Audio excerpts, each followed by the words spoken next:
Hola, muy buenos días. Soy Diana Laura Alonso Pérez, residente de segundo año de pediatría acá en el Hospital ISSSTE. El tema que vamos a ver el día de hoy son defectos de la pared abdominal. Es importante saber que estas patologías, las cuales son y las dos principales son gastrosquisis y ofalocele, se han documentado desde los años 1571, siendo esto gastrosquisis, y hasta el 1803 son los primeros reportes que se dan sobre esta patología. Hasta a partir de los años 1700 es cuando estas patologías se dan las primeras documentaciones. Es importante saber que los defectos de la pared tienen una característica principal, que es que se realiza una herniación o evisceración de los órganos de la cavidad abdominal. Dentro de la primera patología más común que vamos a abordar es la gastrosquisis. Esta patología, su nombre viene de una palabra en griego que si lo dividimos entre gastros nos quiere decir, en algunas literaturas nos los marca como vientre o como estómago, y quisis en donde nos los marca como abierto, hendido o fisurado. Si lo vemos como su nombre nos los dice, es un vientre fisurado. Hay alguna discontinuidad de esta pared que es la que nos va a ocasionar esta patología. Importante que, hablando específicamente de la gastrosquisis, es que hay factores de riesgo, los cuales, como posteriormente vamos a ir mencionando, nos hace mencionar que esta patología es multifactorial. Uno de los importantes es la edad materna.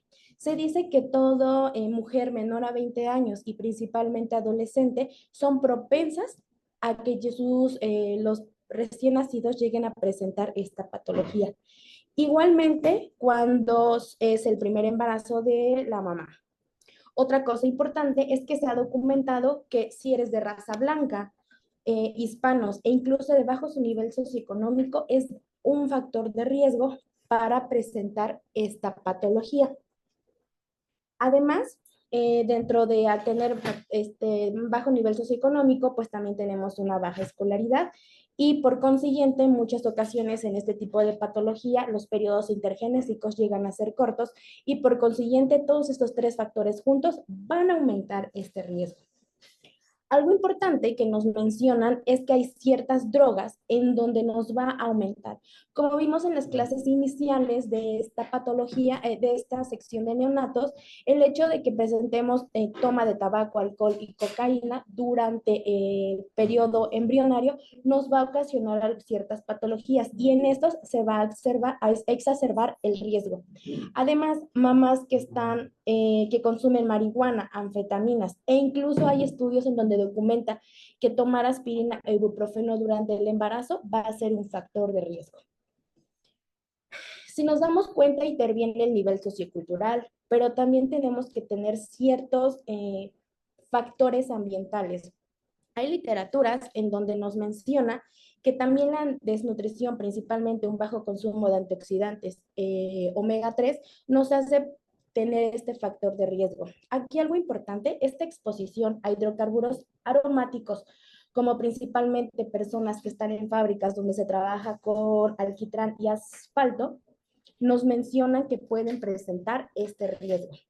Eso puede ser como algo muy extraño, pero hablando un poquito de lo más común es que si tenemos contacto con pesticidas y respiran nuestras pacientes fumadoras pasivas e igualmente en el tubo de escape de autos pues ya muy viejitos, todos estos son factores de riesgo que nos hace pensar en esta patología. Ahora, ¿cómo se va a llevar esta alteración? Normalmente, si nos vamos adelantándonos un poquito, si hacemos un examen normal, un ultrasonido que lo hagan aproximadamente a las 12 semanas, se va a observar un onfalocele fisiológico, porque hasta en ese entonces es completamente normal. Lo normal es que a la tercera semana de gestación, el intestino primitivo pues va a tener dos pliegues, un cefálico, un caudal y dos laterales. Estos van a originar otras alteraciones. Dentro de la división que vamos a tener en esta patología, va a haber una falta de cierre en los pliegues laterales ¿Qué es lo que nos va a originar que a partir de las 4 semanas nos va a presentar esta patología?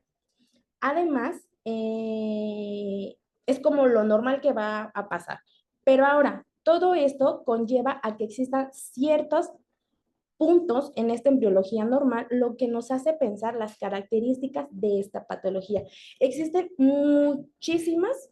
Una de las tres principales, que acá menciono las dos más aceptadas para esta patología. Uno menciona, que es de las pocas aceptadas, que hay una falla de diferenciación del mesénquima embrionario por una exposición a algún teratógeno o alguna exposición ambiental que previamente comentamos. Sí está sustentada, más porque ya mencionamos que hay ciertos puntos que nos hacen pensarla. Esta puede ir a la par de las dos principales. Una, en donde se menciona, aquí, en donde es la vena umbilical. Se menciona que existe una debilidad del tejido paraumbilical por una involución anormal de esta vena umbilical derecha. Por consiguiente, va a disminuir la viabilidad del mesénquima y por consiguiente va a ocasionar un defecto en la piel. Otra de las principales teorías es que existe una falla en el retorno, no los cual nos va a ocasionar un accidente vascular. Esto se va a originar principalmente en la arteria vitelínea derecha, la cual va a proporcionar irrigación a este lado de la pared.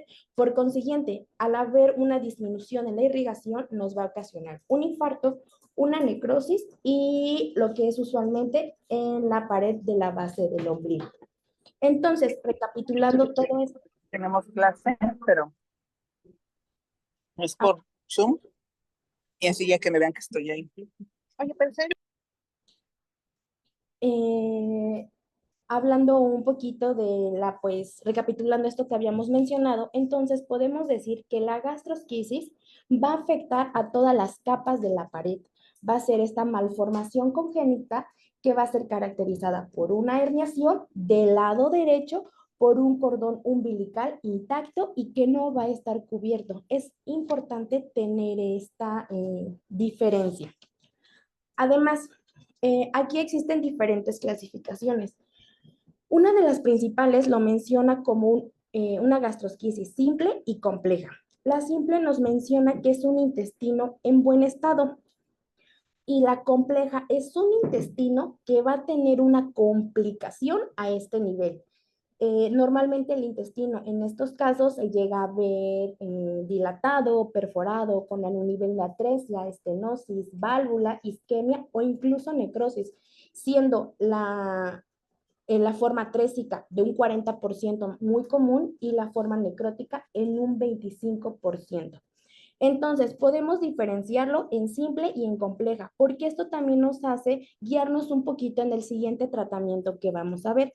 En este caso, si lo vamos a mencionar por tipos, vemos que es un tipo 1 en donde el intestino está completamente normal o incluso se llega a ver una peritonitis leve. En este caso vamos a encontrar que está láter umbilical, que va a ser el promedio que se menciona en esta patología es 3 centímetros, que la inserción del cordón va a estar igualmente normal y si nos damos cuenta va a haber una herniación de los intestinos. Ahora, como ya mencionamos que hay una complicación a este nivel, e incluso puede estar cubierto, algunas literaturas lo marca como un PIL, que es como una capita de herida, como un aspecto como cartón mojado. Si vemos esta característica, debemos de pensar que es una gastrosquisis compleja, que ya la podemos mencionar, algunas literaturas lo mencionan desde el tipo 2, en donde ya hay peritonitis severa, e incluso en el tipo 3 y en el tipo 4. Si nos damos cuenta acá en el tipo 3 y en el tipo 4, lo que tiene en común es que hay necrosis. Varía entonces el nivel de la necrosis que presentan nuestros pacientes. En este momento ya podemos pensar que es una patología compleja. En estos pacientitos la mortalidad llega a ser alta, hasta en un 15%, e incluso tenemos que pensar desde prenatal, nos vamos a adelantar igualmente, en donde si en el ultrasonido vemos que hay dilatación del intestino y politramios, vamos a pensar que es complejo. En algunas ocasiones, hablando del diagnóstico prenatal, nos llegan, mamá podría tener la duda de que si tuvo un hijo con esta patología, ¿qué tanto riesgo de recurrencia va a tener? Se menciona que entre hermanos existe una recurrencia de 3.5% e incluso en algunos miembros de la familia llega a ser hasta 4.7%. No existe como tal el sustento científico que nos haga mencionar que lleva algún defecto, alguna unión hereditaria, pero sí tiene alguna recurrencia bajita, pero la tiene. Hablando un poco de lo que es el diagnóstico prenatal, es importante, como lo mencionábamos, que si hacemos un ultrasonido a las 12 semanas, vamos a ver aquí un onfalocele, en algunas literaturas lo marca como fisiológico. Ahora, ¿qué vamos a hacer con este diagnóstico prenatal?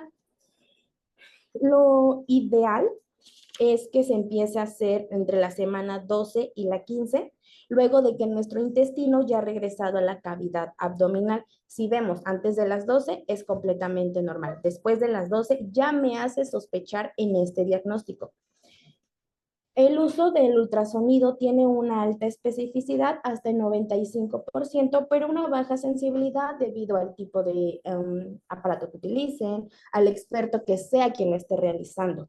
Además, si ya tenemos una sospecha por imagen, también podemos tener una sospecha por suero. Se menciona que la alfa proteína es altamente sensible hasta en un 90%. Recordando un poquito, esta alfa proteína va a alcanzar su máxima concentración sérica entre las 15 y las 19 semanas, que es cuando estamos teniendo que hacer el ultrasonido diagnóstico. Recordando que esta alfa proteína se sintetiza a partir de las 4 semanas por los principales órganos como el hígado, el saco vitelino, riñón e incluso placenta, pero pues no es 100% específica para esta patología, porque igualmente se llega a aumentar en defectos del tubo neural y en cierre de ciertas estructuras, como incluso lo vimos aquí en cavidad abdominal. Entonces, el diagnóstico va a ser prenatal con un ultrasonido que lo vamos a realizar entre las 12 y las 15 semanas y lo podemos corroborar o sustentarnos aún más con mediciones séricas de alfa-fetoproteína. Otra cosa importante es que si a nivel de ultrasonido vemos que la dilatación intestinal es mayor a 20 milímetros, esto a cualquier tipo de corte que se haga durante este estudio nos hace pensar en el que hay una complicación y por consiguiente una gastrosquisis compleja.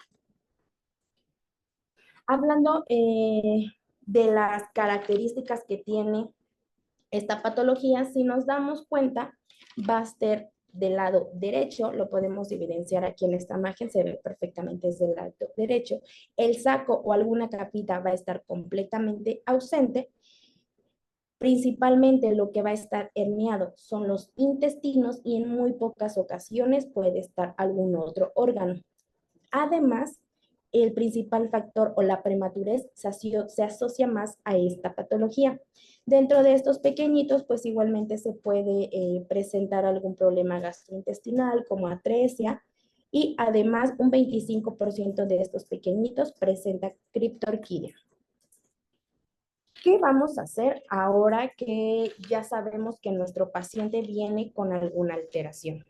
Es importante que vamos a tener 4 pasos para que sea como más didáctico, principalmente los cuidados prenatales y prequirúrgicos, el manejo inicial, el manejo quirúrgico y posteriormente el manejo postquirúrgico.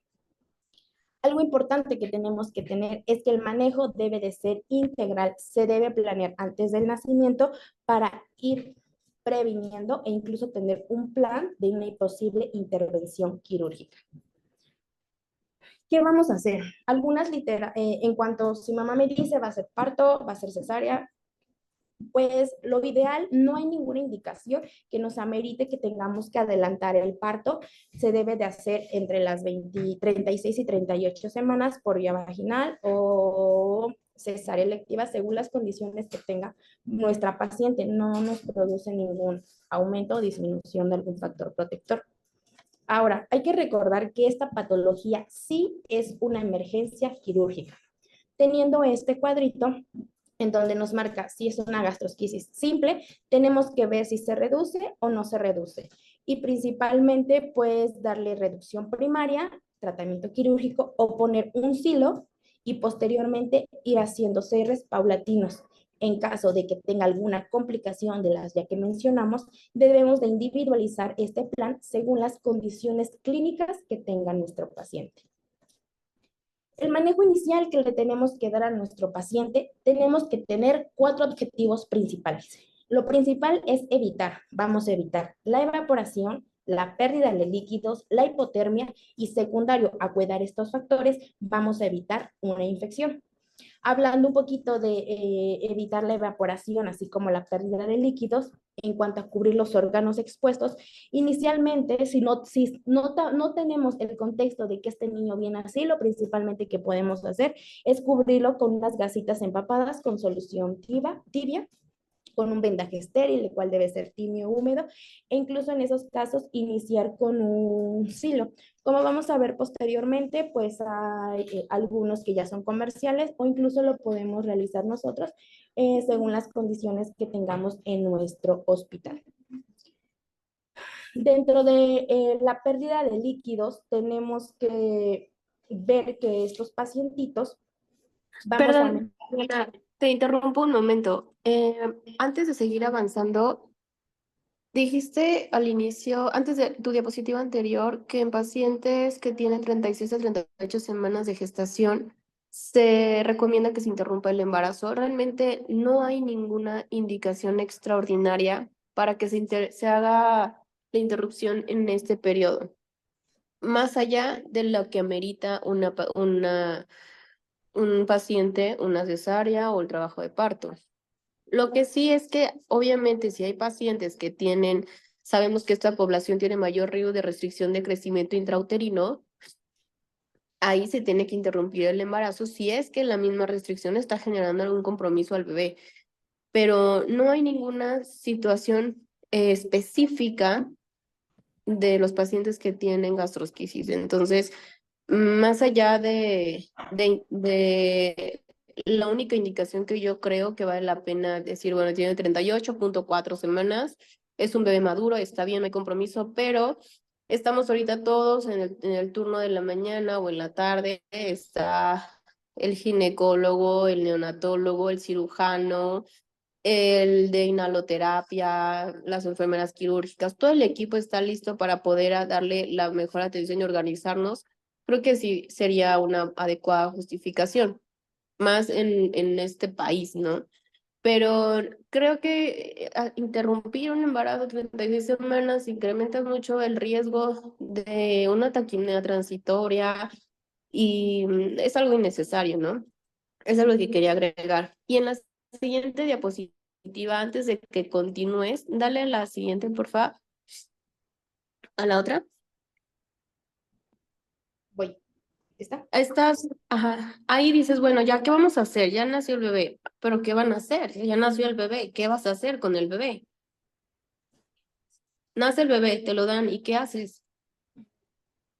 Pues lo tengo que colocar en la cuna radiante para evitar pues, las pérdidas de calor, iniciar nuestro protocolo y cubrir completamente nuestros órganos eviscerados para ¿Y cuál evitar es tu protocolo?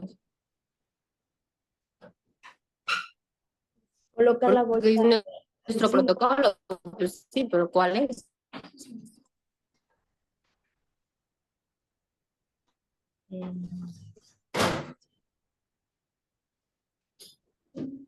o sea, ¿se refiere usted a los pasos iniciales de la reanimación? Claro, o sea, sí, es muy importante que tú aclares todo eso, porque aquí hay R1, R2, R3, y hay personas que no han recibido un bebé con una gastrosquisis, entonces nacen y luego ¿qué haces? Primero te vas a los órganos para protegerlos, lo intubas, le pones la sonda, el catéter, ¿o qué? O sea, estos niños se reaniman normal, les da sus pasos iniciales inmediatamente, normal como cualquier otro niño. Lo ideal es que tengas un equipo y ya tengas el preámbulo o la advertencia de que tienes un paciente con gastrosquisis. En, depende, vemos poblaciones diferentes, el ISSSTE, el Hospital del Norte, pero pues yo te puedo decir que el 70% de nuestros pacientes que nacen aquí no sabemos que tienen gastrosquisis o un onfalocele. Entonces, es importante siempre que ustedes en su mente tengan su protocolo mental estructurado de qué es lo que van a hacer y dónde tienen su material. Entonces, por eso es que te pedía de favor que pusieras una imagen de qué es lo que ustedes pueden hacer, no el cirujano.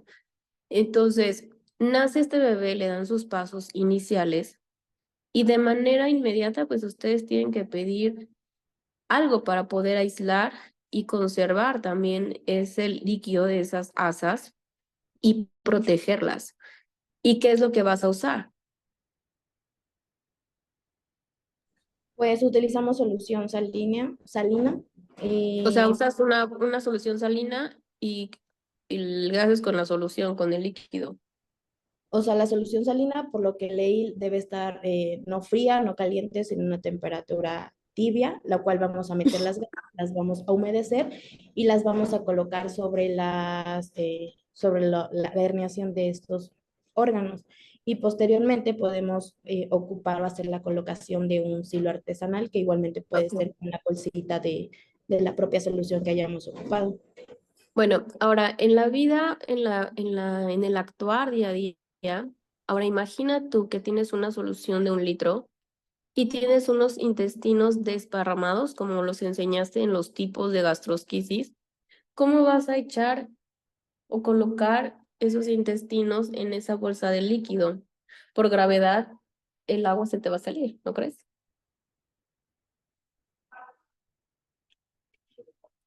Pon la imagen anterior, esa, la que acabas de mover. Voy. Entonces, ahí, la otra,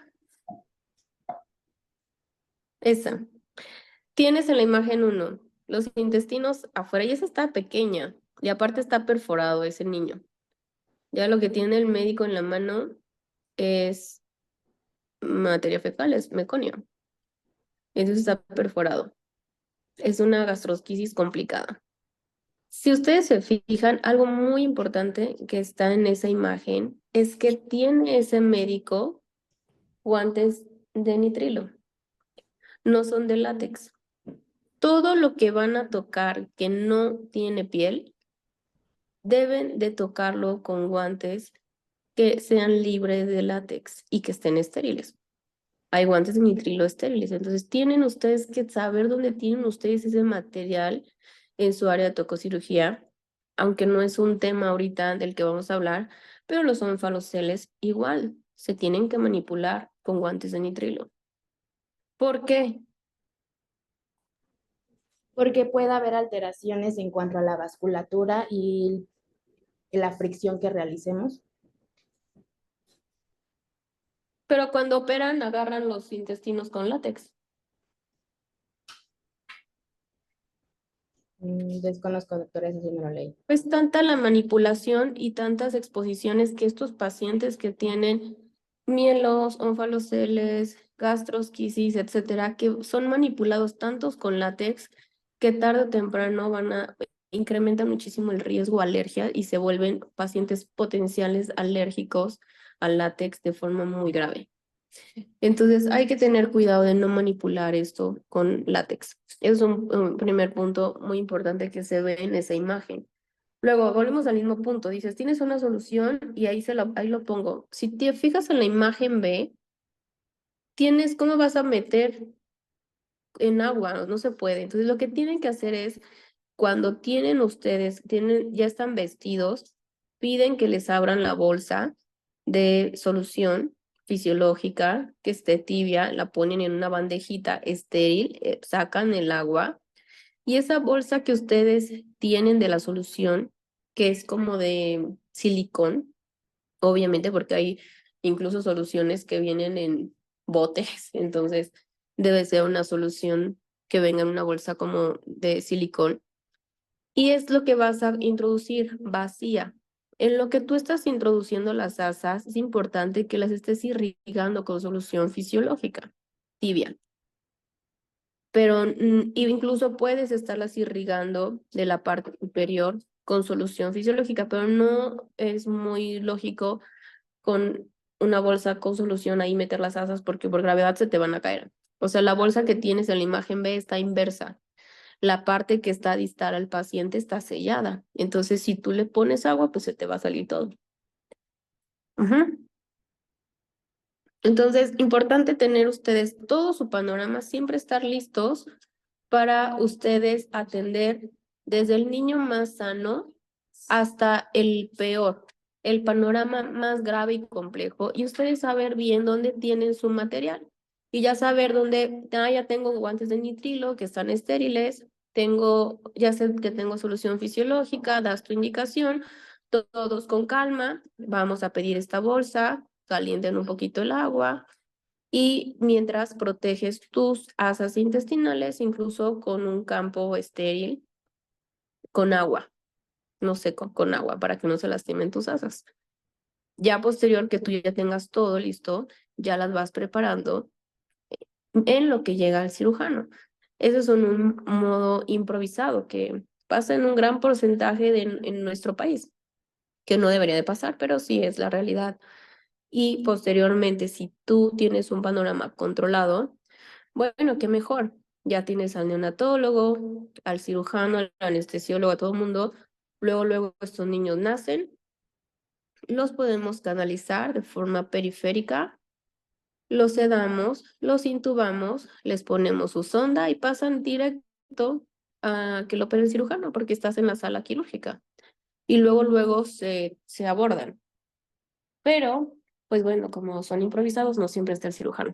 Entonces, bueno, ya, continúa, era lo que te iba a comentar. Gracias. Gracias a usted, doctora. Hablando un poquito, continuando del manejo que habíamos mencionado, las soluciones intravenosas que tenemos o le vamos a administrar a nuestro paciente siempre deben de ser del 20 al 50% más de los requerimientos basales y con aporte de sodio y potasio debido a que nuestros órganos están expuestos y por consiguiente va a haber mayor pérdida de líquidos e incluso va a haber mayor evaporización. Otro punto importante es que, como habíamos mencionado en cuanto a una gastrosquisis compleja, al haber una distensión de estas asas, nos va a ocasionar alteraciones, más daño e incluso necrosis, y por consiguiente tenemos que tener una sonda nasogástrica para igualmente estarla colocando con nuestro pequeñito. Otra cosa que mencionaba, por ejemplo, esta literatura que consulté, es que el recién nacido debe estar colocado del lado derecho, esto para aumentar la vascularidad que tiene y prevenir alguna complicación. En algunos casos, según las condiciones que encontremos al paciente y según el tipo de gastrosquisis, o incluso podemos iniciar antibióticos. Se recomienda que iniciemos ampicilina con gentamicina. Vamos a realizar nuestras primeras acciones después de darle pues los pasos iniciales a nuestro recién nacido, la colocación de un silo. En lo que se prepara el material con ayuda del personal de enfermería y si ya están gasas colocadas y tibias empapadas encima de nuestra alteración, como vemos en esta bolsita y como nos llegó a explicar la doctora, vemos que esta bolsita en la parte inferior se le hace un corte y es a este tamaño pequeño en donde vamos a colocar y cubrir esta herniación. Además, si nos damos cuenta con el abatelenguas, al hacer presión, vamos a ir estando cerrando para evitar pues exposición continua. Como vemos igualmente en este lado, pues el objetivo que estamos haciendo con esto, pues no vamos a hacer reducir la vaporización, mantener pues una adecuada estancia de los órganos y otra cosa importante es que al hacer esta presión, si nos damos cuenta aquí tenemos un hilito y en el anterior teníamos una batelenguas, el hecho de que la perfusión del intestino va a estar afectada por el mesenterio, se va a llegar a comprometer todo este equilibrio secundario a la presión que nosotros le hagamos con el silo. Si lo vemos, ya va a depender si lo hacemos con una cinta umbilical, si lo hacemos con una batelengua. Hay que tener en contacto qué tanta fuerza vamos a ocupar para llegar a presentar o a cubrir estas vísceras. Este es un videíto en donde de un hospital de tercer nivel. Si nos damos cuenta ahorita como lo vamos a estar viendo, este pequeñito va a ser cubierto ya por una bolsa especial de intestino en donde, como va a ir avanzando el video, vemos que abajo tiene un anillo. Este anillo el cirujano lo va a ir introduciendo paulatinamente a la pared y poco a poco vamos a ir realizando esta cierre retardado. En este caso, por las condiciones del paciente, en lo que estoy suponiendo, pues no se pudo haber realizado una intervención quirúrgica primaria, que es para realizar todos los intestinos en un solo movimiento. Por consiguiente, este anillo de silicón está interno, lo vamos a llevar a exterior y con la fuerza que ahorita probablemente vamos a ver, el cirujano va a hacer una presión que va a ir introduciendo de forma temporal y va a ser una reducción que vamos a estar realizando en cierre con el objetivo de que nuestros pacientes poco a poco vayamos disminuyendo esta exposición. Me voy a adelantar un poquito. Aquí lo está cerrando y es en este momento. Ahí, si nos damos cuenta, está haciendo la presión para ir introduciendo paulatinamente todos nuestros órganos eviscerados. Vamos a checar la presión que tiene e igualmente volvemos a dejar un punto de cierre hasta mejorar las condiciones y realizar otro. Este fue el después de una reducción continua. Okay. Después de que el tratamiento quirúrgico que nos vamos a apoyar por el servicio de cirugía, tenemos que realizar medidas postquirúrgicas. Si nos damos cuenta, al haber una evaporización y pérdida de líquidos, igualmente podemos tener trastornos hidroelectrolíticos, los cuales debemos corregir para tener una estabilización de nuestro paciente. Además, en este caso, el otro paciente, si posterior al procedimiento quirúrgico mantuvo una ventilación. Es importante que si nuestros pacientes van a estar con apoyo ventilatorio, lo ideal es que lo limitemos lo menos posible, 2 días si lo recomiendan, para que esto, junto con la nutrición parenteral, debe de ser pronto inicio para mejorar las condiciones del paciente. Sí, lo vamos a tener en ventilación, pero no va a ser nuestro principal tratamiento. Hay que limitarlo y en caso de que sí lo tengamos, pues tener parámetros específicos según las condiciones del paciente. Si ya tenemos establecida nuestra nutrición parenteral, tenemos que estar checando igualmente los aportes de la cantidad de glucosa sérica que tenga nuestro paciente, como lo vimos en el tema de ayer. Es importante que esta glucosa la tengamos en un promedio entre 6 a 8 miligramos kilo minuto. Ahora, vamos a ver muchísimas patologías y la verdad es que esto que voy a mencionar ahorita yo lo desconocía, si no es porque la doctora Grecia me pidió que investigara cuál va a ser alguna alteración.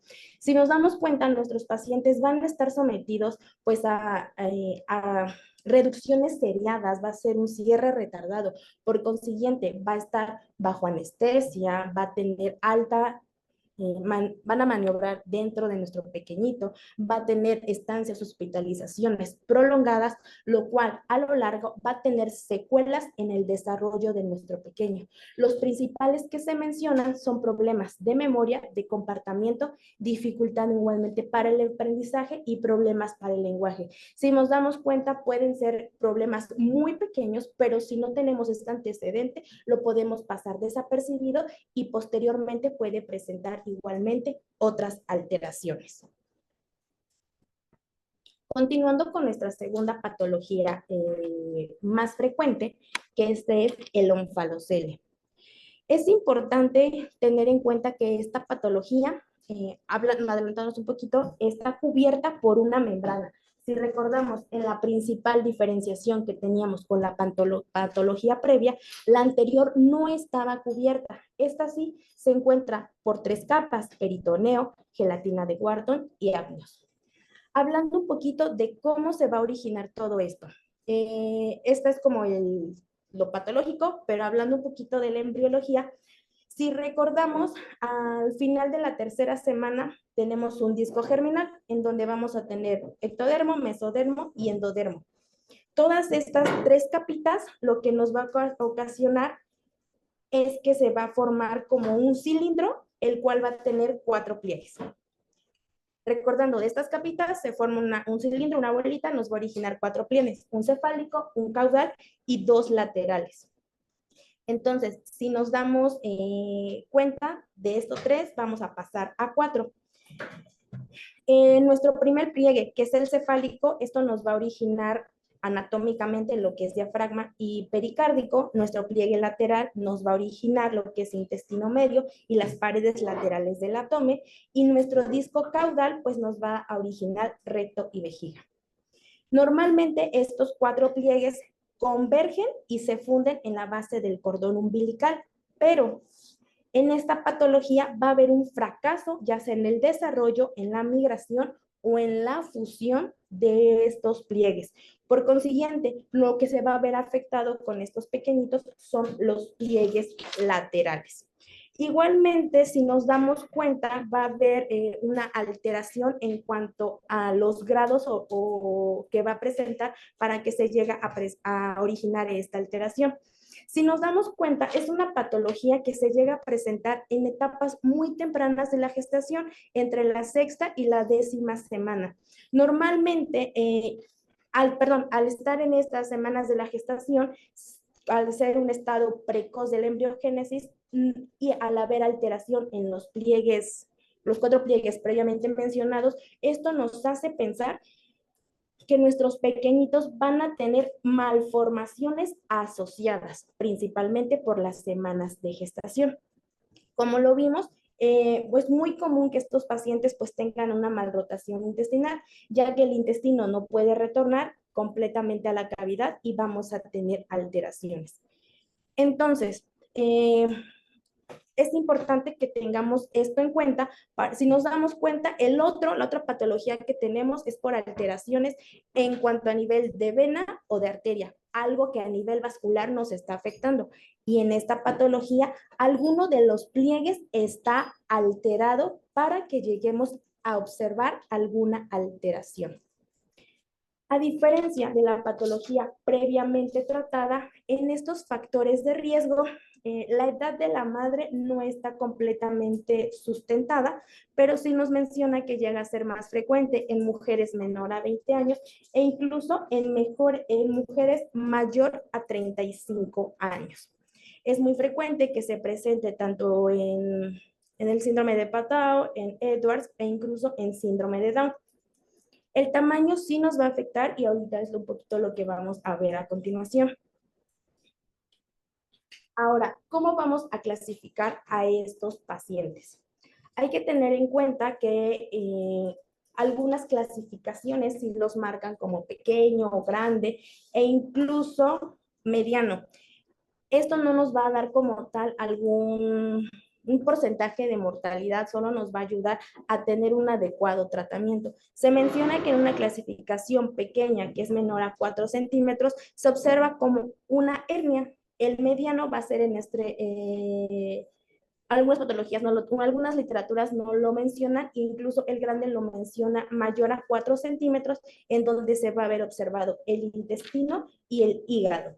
Ahora, ¿cómo vamos a observar las características clínicas de este paciente? Si nos damos cuenta, aquí va a haber un mal cierre de las paredes laterales. Entonces, al no haber contacto de extremo a extremo, la patología se va a observar a nivel centro umbilical. Vamos a ver que está cubierta, ya sea parcial o en algunos casos lo menciona como total o parcial por 3 componentes previamente mencionados. Va a haber una inserción del cordoncito, va a estar ahí, e igualmente si nos damos cuenta son hígado y en muchos casos va a haber herniación del hígado. Es importante que tengamos en cuenta que en estos casos de un onfalocele gigante, un onfalocele grande, cuando el hígado está destruido, pues no va a permitir una adecuada formación de la caja torácica y por consiguiente estos pacientitos llegan a presentar hipoplasia pulmonar y son las que nos van a originar otras secuelas. El diagnóstico que vamos a realizar en nuestros pacientes va a ser diagnóstico prenatal. Si nos damos cuenta, vamos a ver una protrusión de lo que tenemos a nivel abdominal. Vamos a observar que nuestros pacientes van a tener esta alteración. Normalmente se van a detectar a semanas importantes. Es la principal, la diferencia de gastrosquisis, pues no tenemos algo sérico o algo que nos haga pensar o corroborar esto. Es importante, como lo mencionábamos acá, hay patologías asociadas, regresándome a esta parte de la presentación. Se menciona que de estos pequeños, del 10 al 16%, llegan a presentar una patología asociada, la cual es de mal pronóstico. Estas patologías pueden ser a cualquier nivel, como sistema nervioso, corazón, músculo esquelético y riñones.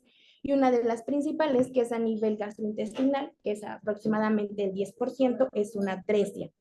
Además, es común también encontrar hasta en el 30% de nuestros pacientes que no hay un descenso de los testículos.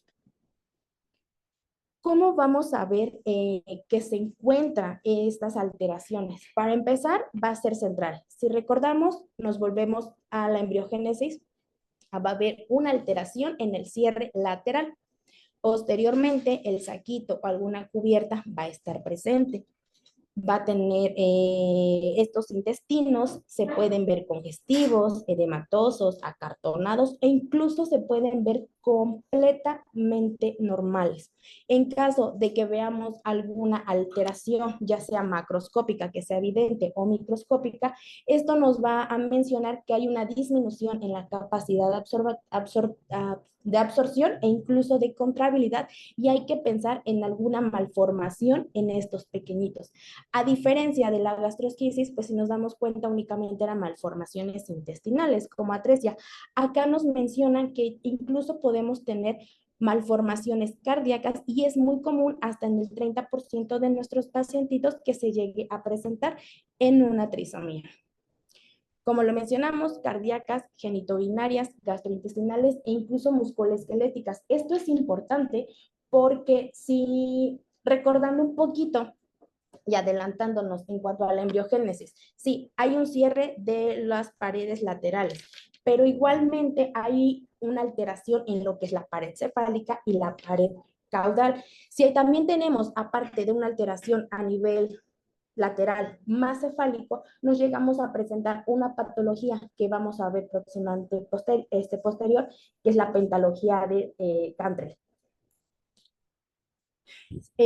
Si tenemos un onfalocele pequeñito, menor a 4 centímetros, esto nos hace pensar que tenga una mayor posibilidad de tener alguna alteración cromosómica, siendo pues Turner, Klinefelter, incluso también tenemos tener Edwards, Down y Batau.